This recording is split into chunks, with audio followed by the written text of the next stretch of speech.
What's going on, guys?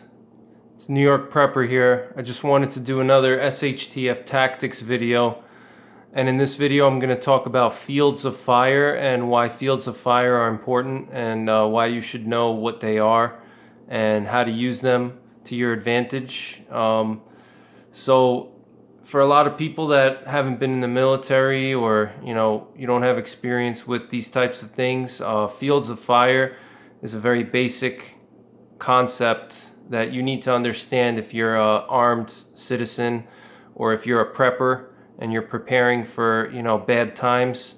You're going to need to know what fields of fire are so you can effectively defend your house, your bug-in location, your bug-out location, things like that.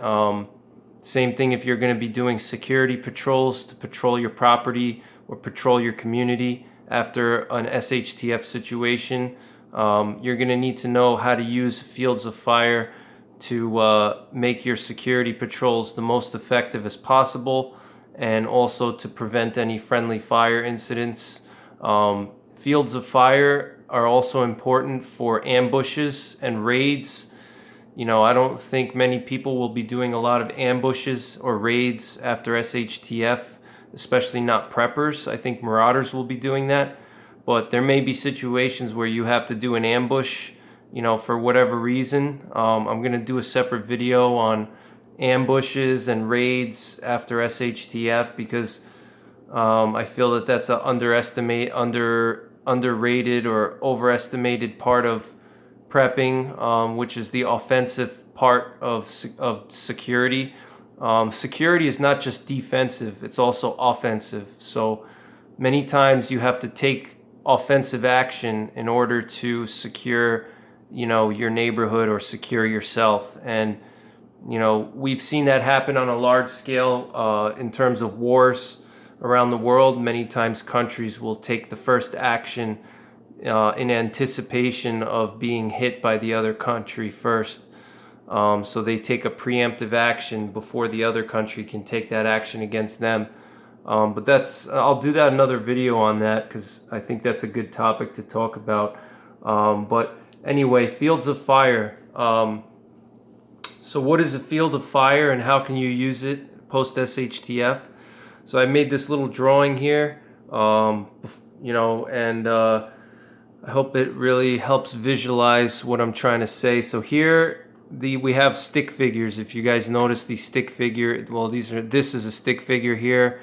We got all the stick figures. Okay, so let's start with the basics first, which is here. We have our clock. Okay, we have 12, 1, 2, 3, 4, 5, 6. This is your standard clock.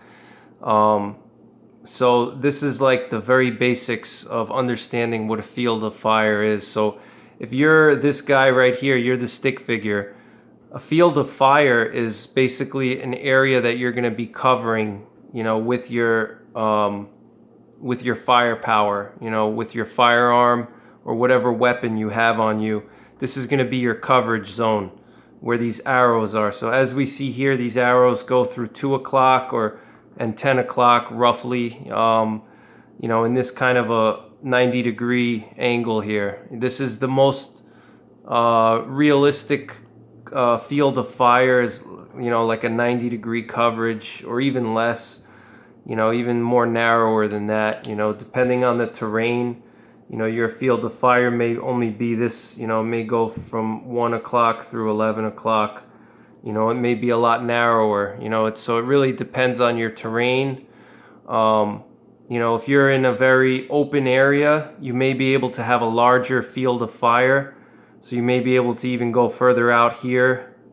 With your field of fire may expand further out. If you have good visibility and you can swing your head back and forth quickly, you can cover a large area. But generally speaking, you don't want to have a huge field of fire like this down here, because if you get rushed by multiple enemies, it's going to be hard for you to effectively put fire down on all your enemies, in such a large zone.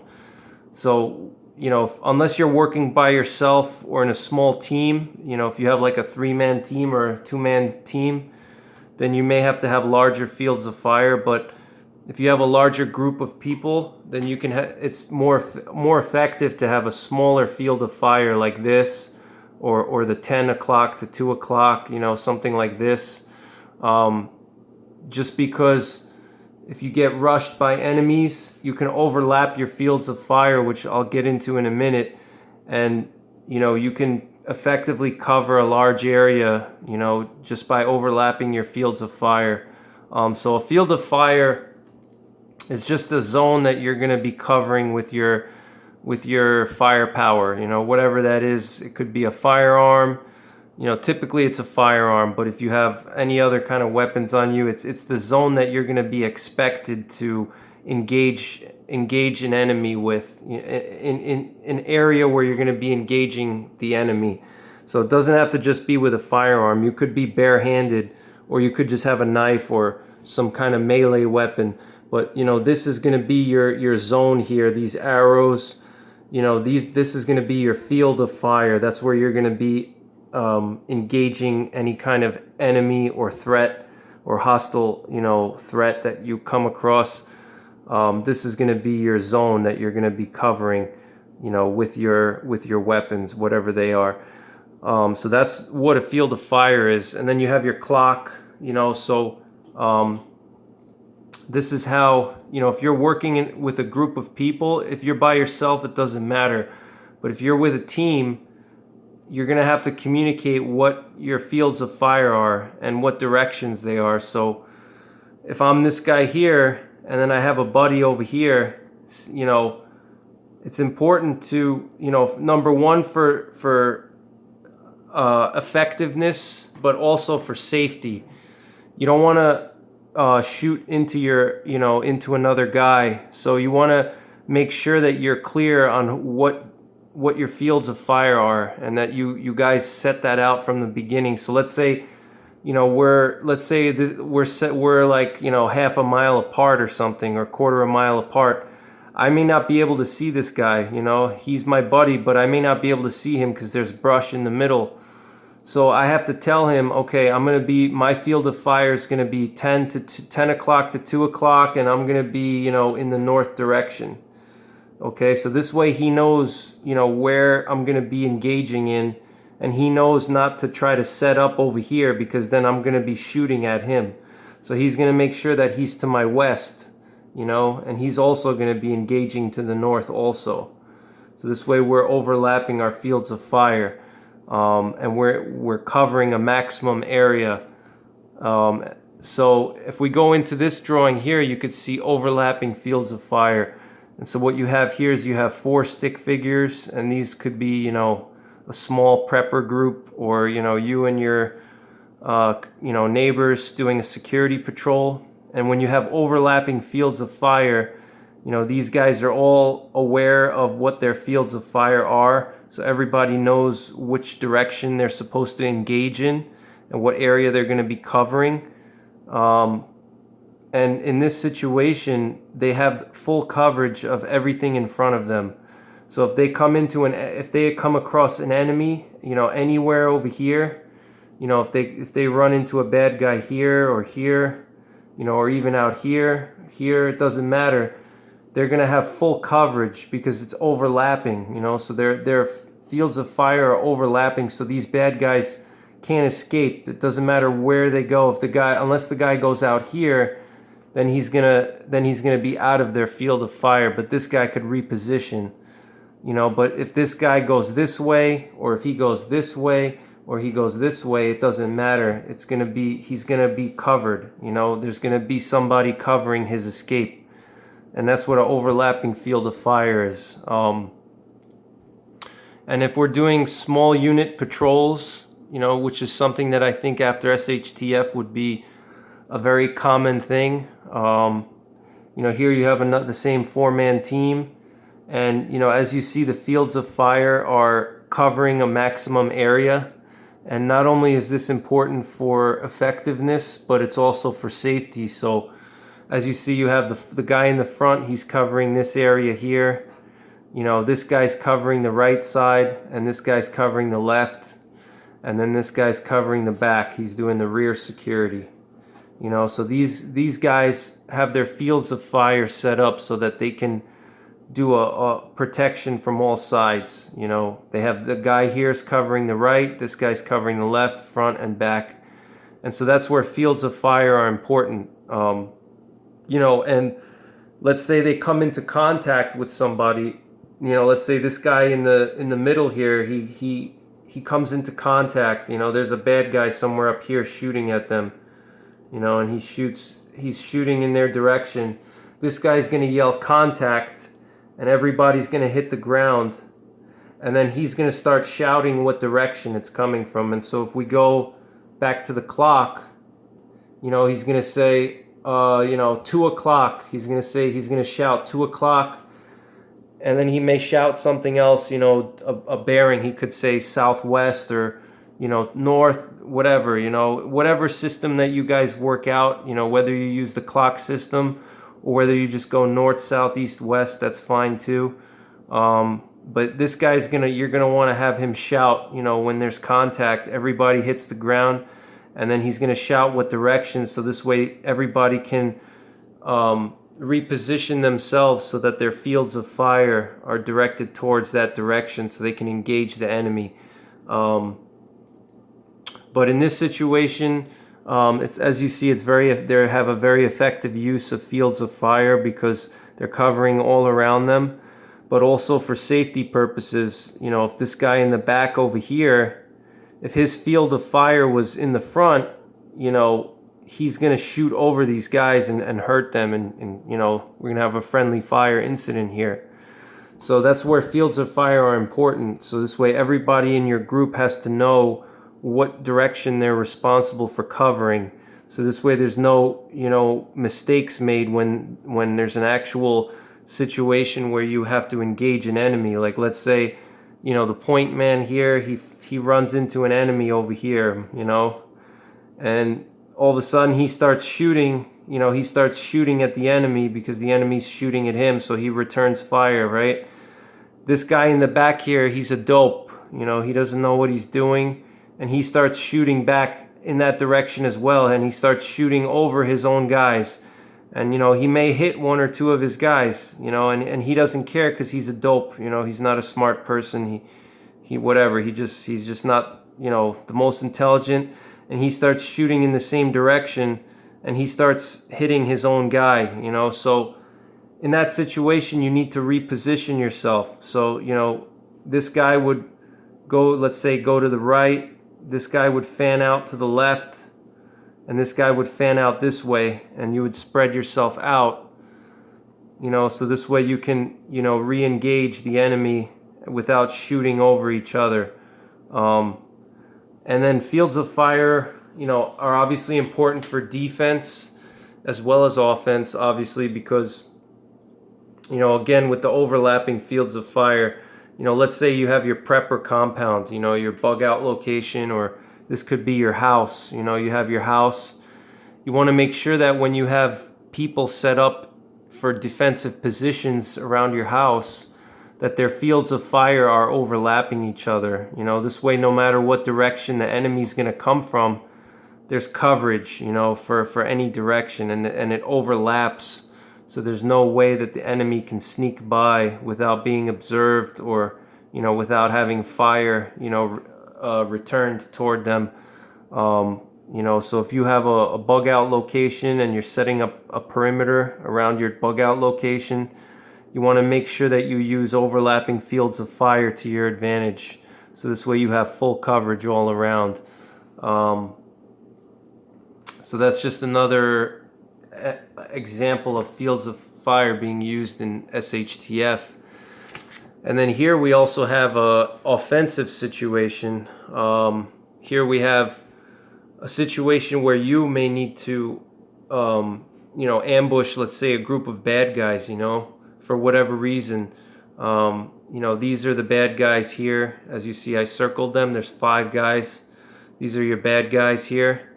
And then here's your kill zone, which is this dashed box that I made right here.